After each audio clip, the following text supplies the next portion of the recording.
अंबेडकर जन्म से हिंदू थे, पर हिंदू के रूप में मरना नहीं चाहते थे।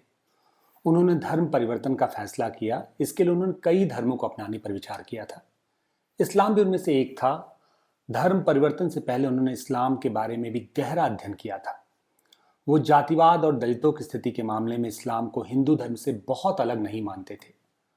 आज जब देश में अंबेडकर के नाम पर बहस चल रही है, धरना प्रदर्शन हो रहा है, उनके मान अपमान पर बात हो रही है, तो यह समझने की जरूरत है कि अंबेडकर की इस्लाम पर क्या सोच है।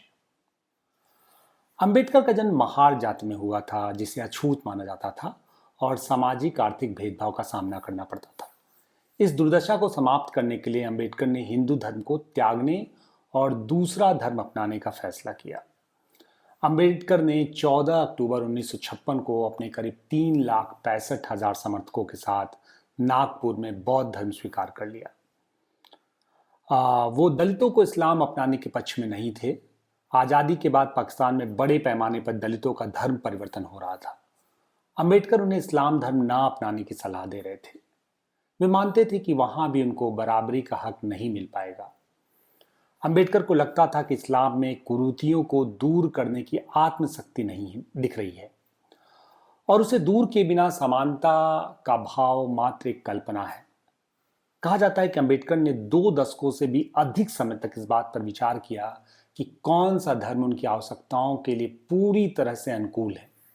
इस चिंतन के दौरान अंबेडकर एक बात को लेकर निश्चिंत थे। उनका धर्मांतर भारतीय धरती से होगा। भारतीय धरती यानी भारत में जन्मे किसी धर्म पे आधारित, ना कि किसी ऐसे धर्म से होगा जिसकी जड़ें कहीं और हो, यानी भारत के बाहर हो। इसका मतलब इस्लाम या क्रिश्चियन जैसे धर्म को वे कभी स्वीकार नहीं करेंगे। उन्होंने उस समय इन धर्मों का गहराई से विश्लेषण किया था और निष्कर्ष निकाला था कि इन धर्मों के साथ बहुत सी समस्याएं हैं। अंबेडकर ने इस बात पर प्रकाश डाला कि जाति व्यवस्था का प्रभुत्व और अस्पृश्यता की प्रथा इस्लाम में भी व्यापक रूप से व्याप्त है। अंबेडकर यही नहीं रुके। उन्होंने बाल विवाह, धार्मिक असहिष्णुता, गुलामी की अवधारणा, धर्म के प्रति कट्टर आस्था, समाज में महिलाओं की स्थिति, बहुविवाह और कई अन्य विवादास्पद प्रथाओं के प्रचलन के लिए इस्लाम की आलोचना करने में कोई कसर नहीं छोड़ी। उन्होंने कहा कि मुस्लिम समाज अशरफ और अजलाफ के बीच सामाजिक विभाजन से त्रस्त है। अशरफ या कुलीन वर्ग में विदेशी वंशज और धर्मांतरित ब्राह्मण शामिल हैं, जबकि अजलाफ या नीचली जाति के मुसलमान हैं अजलाफ में वर्ग में। इन धर्मों की एक रूपता और एक ईश्वरवादी सिद्धांत भारतीय समाज की विविधता और बहुलतावादी प्रकृति के साथ फिट नहीं बैठते हैं। अंबेडकर इस्लाम के तीखे आलोचक थे। इस बात की बहुत कम चर्चा होती है और उसे एक तरह से दबा दिया गया है। बाबा साहब अंबेडकर की एक खासियत थी कि वे बेबाकी से अपनी राय व्यक्त करते थे। वे अपनी बात कहने में कभी भी नहीं कतराते थे। अक्सर जटिल मुद्दों पर अपनी राय रखते थे, जिनसे उस समय राजनेता बचते थे। अंबेडकर ने कच्चे और स्पष्ट शब्दों में कहा कि इस्लाम एक विभाजनकारी धर्म है, एक ऐसा विश्वास जो लोगों को मुसलमानों और गैर मुसलमानों के कठोर समूहों में विभाजित करता है। हिंदू धर्म के बारे में कहा जाता है कि यह लोगों को बांटता है और इसके विपरीत इस्लाम के बारे में कहा जाता है कि यह लोगों को एक साथ जोड़ता है। यह केवल अर्ध सत्य है। डॉक्टर अंबेडकर लिखते हैं, इस्लाम जितनी दृढ़ता से जोड़ता है उतनी ही दृढ़ता से विभाजित भी करता है। यह इंसानियत के बीच विभाजन करता है। यह मुसलमानों और गैर मुसलमानों के बीच भेद करता है। इस्लाम का भाईचारा मानव का सार्वभौमिक भाईचारा नहीं है।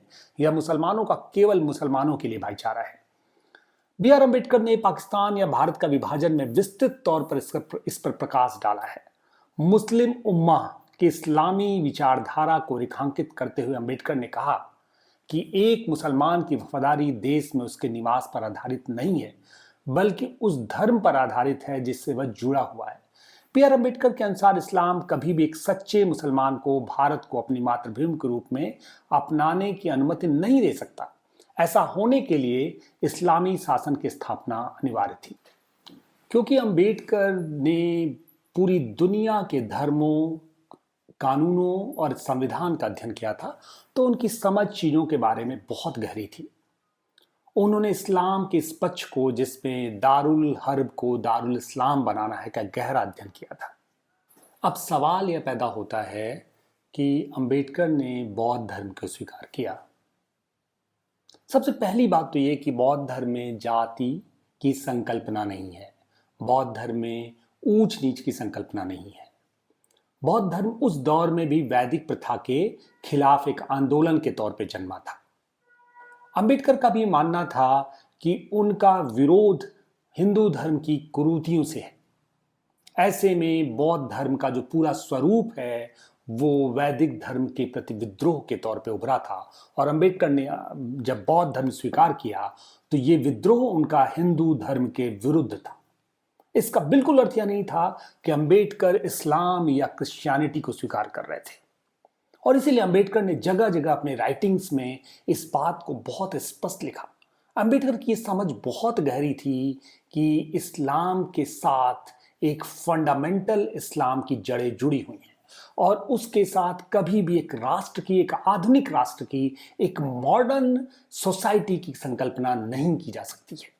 एक ऐसे समाज की जिस समाज में सभी बराबरी के स्तर पे हों, जिस समाज में महिलाओं को भी उनके अधिकार मिले। अंबेडकर को ये बात बहुत स्पष्ट तौर पे पता था कि इस्लाम में महिलाओं की क्या स्थिति है, खासकर महिलाओं की विवाहेतर स्थिति और उसके बाद जो बहुविवाह की संकल्पना थी उसको लेकर अंबेडकर ने बहुत स्पष्ट अपने विचार रखे और कहा कि अगर भारत में जो दलितों की स्थिति है, अगर वो इस्लाम में जाते हैं तो इस्लाम के भीतर एक बहुत बड़ा दलित वर्ग होगा और उसमें महिलाओं की स्थिति दलितों से भी बदतर होगी। अंबेडकर के विचार इतने रेडिकल थे और अंबेडकर ने लगातार इस बात पर अपनी राय रखी। उस तुलना में जब भारत के बहुत बड़े बड़े नेता इस्लाम के बारे में या इस्लाम की आलोचना करने से डर रहे थे, उस समय अंबेडकर ने निडरता के साथ ये बात कही। आज जब अंबेडकर या अंबेडकरवादी आंदोलन को हिंदू धर्म के विरोध के तौर पे देखा जाता है तो कई बार इसका अर्थ ये भी लग जाता है कि अंबेडकराइट्स मूवमेंट या अंबेडकर से जुड़े हुए जो भी आंदोलन थे वो इस्लाम के साथ अलाइंड है, जबकि ये सिर्फ अर्ध सत्य नहीं है। यह एक अपने आप में दुनिया का सबसे बड़ा झूठ है जिसे आज़ादी के बाद हमारे नेताओं ने, हमारे प्रगतिशील जो इंटेलेक्चुअल्स थे, उन्होंने इस झूठ को गढ़ा है। अंबेडकर ने एक तरह से भविष्य में आने वाले संकटों को समझा था। उन्होंने दुनिया के तमाम देशों को में हो रहे छोटे छोटे परिवर्तनों को समझा था और एक संविधानविद के तौर पे, एक कानूनविद के तौर पे, एक विधि विशेषज्ञ के तौर पे अंबेडकर को ये पता था कि संविधान जैसी अवधारणा एक पॉलिटिकल सोसाइटी में एक जो पॉलिटिकल जो एक सेंस है वो सेकुलर समाज में ही पैदा हो सकता है। वो एक ऐसे समाज में पैदा हो सकता है जो समाज प्रोग्रेसिव हो। उनको पता था कि इस्लाम एक पॉलिटिकल डॉक्ट्रिन है, इस्लाम एक राजनीतिक सिद्धांत है जिसमें पूरी दुनिया को इस्लाम के झंडे तले लाना है। इसी तरह से उनका विरोध पॉलिटिकल हिंदुत्व से भी था, पर वो जानते थे कि पॉलिटिकल हिंदुत्व जो है, जिसको आप सावरकर की विचारधारा के तौर पे जानते हैं, वो एक तरह से नैसर्गिक नहीं है, उसे गढ़ा गया है, इसलिए वो उतना मजबूत नहीं है। लेकिन अंबेडकर को ये बात पता था कि पॉलिटिकल इस्लाम एक नैसर्गिक विचारधारा है और उसे गढ़ा नहीं गया है, वो अपने मूल में ही उसका पॉलिटिकल फॉर्म मौजूद है। उनको पता था कि अगर एक संविधान के तौर पे देश पे चलाना होगा तो उस फंडामेंटल अप्रोच से लड़ना होगा जो कभी भी संविधान से ऊपर अपनी धार्मिक पुस्तकों को मानने वाले लोग हैं, जो ये मानते हैं कि कुरान संविधान से बड़ा है। अंबेडकर की समझ बहुत गहरी थी। अंबेडकर ने इस बात को बार बार इस चिंता से खुद को अलाइन किया। आजादी के बाद इस बात पे चर्चा करते हुए लोग बहुत हद तक इस बात से मुकरते हैं। आज जब अंबेडकर ना सिर्फ ऐसा नहीं है कि मनुस्मृति के खिलाफ थे, अंबेडकर किसी भी तरह के शरीयत के भी खिलाफ थे। इसलिए अंबेडकर की पुनर्व्याख्या की जरूरत है देश में। अंबेडकर को फिर से समझने की जरूरत है। इसीलिए अंबेडकर ने 9 बौद्ध आंदोलन का समर्थन किया।